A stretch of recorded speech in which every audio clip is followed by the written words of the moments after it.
Hi ಎಲ್ಲರಿಗೂ ನಮಸ್ಕಾರ. Welcome back to Tejashree creations and ಬ್ಲಾಗ್ಸ್ಗೆ. ನಾನಿವತ್ತು ನಾರ್ಮಲ್ ಜಿಗ್ಜಾಗ್ ಮಿಷನ್ನ ಯೂಸ್ ಮಾಡಿಕೊಂಡು ಈ ಥರ ಓವರ್ಲಾಕ್ ಹೆಂಗೆ ಮಾಡೋದು ಅಂತೇಳಿ ಹೇಳ್ತಿದ್ದೀನಿ. ನಾನು ಯಾವ ರೀತಿ ಮಾಡ್ತಿದ್ದೀನಿ ಅಂತೇಳಿ ನಿಮಗೆ ತೋರಿಸ್ತಾ ಇದ್ದೀನಿ. ನೋಡಿ, ನಾನಿಲ್ಲಿ ಈ ರೀತಿ ಓವರ್ಲಾಕ್ ಮಾಡಿದ್ದೀನಿ. ಸೇಮ್ ಡಿಟ್ಟು ಓವರ್ಲಾಕ್ ಥರನೇ ಬರುತ್ತೆ. ಇಲ್ಲಿ ಮಾತ್ರ ಸ್ವಲ್ಪ ಬಟ್ಟೆ ಆಚೆ ಈಚೆ ಆದರೆ ಈ ರೀತಿ ಟ್ರಿಮ್ ಮಾಡಿಕೊಂಡ್ರೆ ಆಯಿತು. ತುಂಬ ನೀಟಾಗಿ ಬರುತ್ತೆ. ನೋಡಿ, ಅಕಸ್ಮಾತ್ ನಾವು ಎಲ್ಲ ಮಷಿನ್ನು ತಗೊಳ್ಳೋಕ್ಕೆ ಕಷ್ಟ ಆಗುತ್ತೆ ಅಂತಂದರೆ ಈ ಥರ ಒಂದು ಜಿಗ್ಜಾಗ್ ಮಷಿನ್ ಇದ್ದರೆ ಸಾಕು, ನಾವು ಓವರ್ಲಾಕ್ ಕೂಡ ಮಾಡ್ಬೋದು. ಇದಕ್ಕೆ ನಾನು ಸೆಟ್ಟಿಂಗ್ಸ್ನ ಮಾಡ್ಕೊಂಡಿದ್ದೀನಿ. ಇಲ್ಲಿ ಫಾಸ್ಟಾಗಿ ಮೂವ್ ಆಗೋಕ್ಕೆ ಇಲ್ಲಿ 1 ನಂಬರ್ನ ಸೆಟ್ ಮಾಡ್ಕೊಂಡಿದ್ದೀನಿ, ಮತ್ತು ಇಲ್ಲಿ 0ನ ಇಟ್ಕೊಂಡಿದ್ದೀನಿ. ಮತ್ತು ಇಲ್ಲಿ ಜಿಗ್ಜಾಗಲ್ಲೇ ಓವರ್ಲಾಕ್ಗೂ ಕೂಡ ಒಂದು ಆಪ್ಷನ್ ಬರುತ್ತೆ, ಆದರೆ ನಾನು ಅದನ್ನು ಇಟ್ಕೊಂಡಿಲ್ಲ. ಇಲ್ಲಿ ಜಿಗ್ಜಾಗ್ ಮಾಡೋದ್ರಲ್ಲೇ ಸ್ವಲ್ಪ ಜಾಸ್ತಿ ಇಟ್ಕೊಂಡಿದ್ದೀನಿ. ನೋಡಿ, ಇಲ್ಲಿಗೆ ಜಿಗ್ಜಾಗ್ ಮಾಡೋಕ್ಕೆ ಇಟ್ಕೊಂಡ್ರೆ ಒಂದು 3 ಪಾಯಿಂಟ್ ಜಾಸ್ತಿ ಇದನ್ನು ನಾನು ಓವರ್ಲಾಕ್ ಮಾಡೋಕ್ಕೆ ಇಟ್ಕೊಂಡಿದ್ದೀನಿ. ಮತ್ತು ನಾನಿಲ್ಲಿ ಇದು ಓವರ್ಲಾಕ್ ಥ್ರೆಡ್ಡನ್ನೇ ತೊಗೊಂಡಿದ್ದೀನಿ. ಓವರ್ಲಾಕ್ ಥ್ರೆಡನ್ನು ತೊಗೊಂಡು ಈ ರೀತಿ ಬಾಬಿನ್ಗೆ ನೋಡಿ, ಈ ರೀತಿ ಬಾಬಿನ್ಗೆ ನಾನು ಸುತ್ತಕೊಂಡು ಇಲ್ಲಿಟ್ಕೊತೀನಿ. ಇಲ್ಲಾಂದರೆ ಇದನ್ನು ತಗೊಂಡು ಇಟ್ಕೊಂಡ್ರೆ ನಮಗೆ ಕರೆಕ್ಟಾಗಿ ಥ್ರೆಡ್ ಬರೋದಿಲ್ಲ. ಹಾಗಾಗಿ ಇಲ್ಲ ಕೆಳಗಡೆ ಇಟ್ಕೊಂಡ್ಬಿಟ್ರೆ ಬೇಗ ಥ್ರೆಡ್ ಬರುತ್ತಲ್ವ, ಫಾಸ್ಟಾಗಿ ಥ್ರೆಡ್ ಬರೋದ್ರಿಂದ ಆವಾಗ ಈ ಥ್ರೆಡ್ ಇರುತ್ತೆ ಅಲ್ವಾ, ಈ ಥ್ರೆಡ್ ಸುಮ್ಮನೆ ಹಿಂಗೆ ಫುಲ್ಲು ಹುಚ್ಕೊಂಡು ಬಂದುಬಿಡುತ್ತೆ ಹೀಗೆ. ಹಾಗಾಗಿ ಆವಾಗ ನಮಗೆ ಕರೆಕ್ಟಾಗಿ ಬರೋದಿಲ್ಲ, ಹೊಲಿಗೆ ಎಲ್ಲ ಫುಲ್ಲು ಕುಪ್ಪೆ ನೋಡಿ, ಈ ರೀತಿ ಕುಪ್ಪೆ ಬರುತ್ತೆ. ಅದಕ್ಕೋಸ್ಕರನೇ ಇಲ್ಲಿ ತೋರ್ಸೋಕ್ಕಂತೇಳಿ ಸ್ವಲ್ಪ ಹಿಡ್ದೆ. ಇಲ್ಲಿ ನೋಡಿ, ಈ ರೀತಿ ಕುಪ್ಪೆ ಬರುತ್ತೆ. ಅದಕ್ಕೋಸ್ಕರ ನಾನು ಈ ರೀತಿ ಬಾಬಿನಲ್ಲಿ ಸುತ್ಕೊಂಡಿಟ್ಕೊಂಡ್ರೆ ಬೇಗ ಫಾಸ್ಟಾಗಿ ಬರೋದಿಲ್ಲ. ಹಾಗಾಗಿ ನಾನು ಈ ರೀತಿ ಸುತ್ಕೊಂಡಿಟ್ಕೊತೀನಿ. ಇನ್ನು ಇಲ್ಲಿನೂ ಕೂಡ ಬಾಬಿನ್ಗೆ ಇಲ್ಲಿ ಕೆಳಗಡೆನೂ ಕೂಡ ಇದೇ ಥ್ರೆಡನ್ನೇ, ಓವರ್ಲಾಕ್ ಥ್ರೆಡನ್ನೇ ಹಾಕ್ಕೊಂಡಿದ್ದೀನಿ. ನೀವು ಇಲ್ಲ ಬೇಕು ಅಂದರೆ ನೀವು ವೈಟ್ ಥ್ರೆಡ್ ಕೂಡ ಹಾಕ್ಕೋಬೋದು. ಇನ್ನು ಇದಿಷ್ಟು ಸೆಟ್ಟಿಂಗ್ ಮಾಡ್ಕೊಂಡ್ಮೇಲೆ ನಾನಿಲ್ಲಿ ಓವರ್ಲಾಕ್ ಮಾಡ್ತೀನಿ. ನೋಡಿ, ಇಲ್ಲಿ ಇದಿಷ್ಟು ಮಾಡಿದ್ದೆ, ಈಗ ಇದಿಷ್ಟು ಮಾಡಿದ್ದೀನಿ. ಈಗ ಇದನ್ನು ಮಾಡ್ತಿದ್ದೀನಿ. ನೋಡಿ, ನಾರ್ಮಲಾಗಿ ನಾವು ಜಿಗ್ಜಾಗ್ ಹೆಂಗೆ ಮಾಡ್ತೀವೋ ಹಾಗೇ ಇಟ್ಕೊಂಡಿದ್ದೀನಿ ನಾನು.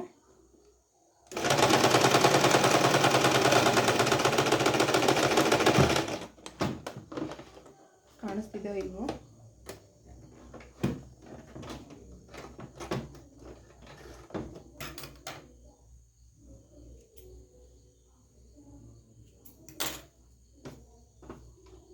ನೋಡಿ, ಈ ರೀತಿ ಇಟ್ಕೊಂಡು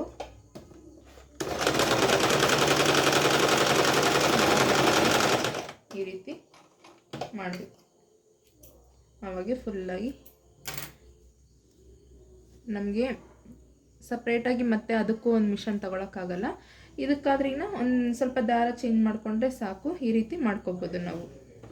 ಇನ್ನು ಈ ಕಡೆ ಕೂಡ ಮಾಡಿದ್ದೀನಿ ಫುಲ್ಲು, ಇಲ್ಲಿನೂ ಕೂಡ ಮಾಡಿದ್ದೀನಿ. ಈಗ ಇದನ್ನೊಂದು ಸ್ವಲ್ಪ ಮಾಡ್ತೀನಿ. ತುಂಬ ಚೆನ್ನಾಗಿ ಕಾಣಿಸುತ್ತೆ. ಸೇಮ್ ಓವರ್ಲಾಕೆ ಆ್ಯಕ್ಚುಲಿ ಇದು.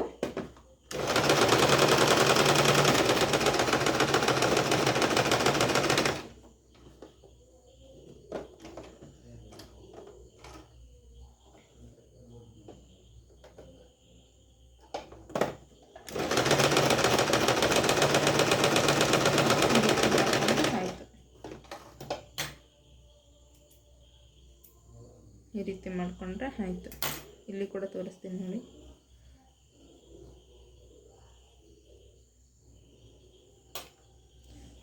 ಥ್ರೆಡ್ನ ಅಲ್ಲಿಂದ ಅಲ್ಲೇ ಟ್ರಿಮ್ ಮಾಡ್ಕೊಂಬಿಡಿ.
ನೋಡಿ ಈ ರೀತಿ ಬರುತ್ತೆ. ಇದನ್ನು ಈ ರೀತಿ ಜಸ್ಟ್ ಟ್ರಿಮ್ ಮಾಡಿಕೊಂಡ್ರೆ ಸಾಕು. ಪೇಟ್ ಓವರ್ಲಾಕ್ ಥರನೇ ಕಾಣಿಸುತ್ತೆ, ತುಂಬ ನೀಟಾಗಿ ಕಾಣಿಸುತ್ತೆ.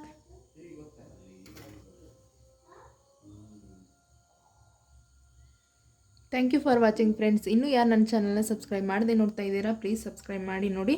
ಈ ವಿಡಿಯೋ ಯಾರಿಗಾದರೂ ಯೂಸ್ಫುಲ್ ಅನಿಸಿದರೆ ಅವ್ರಿಗೆ ಶೇರ್ ಮಾಡಿ. Thank you for watching.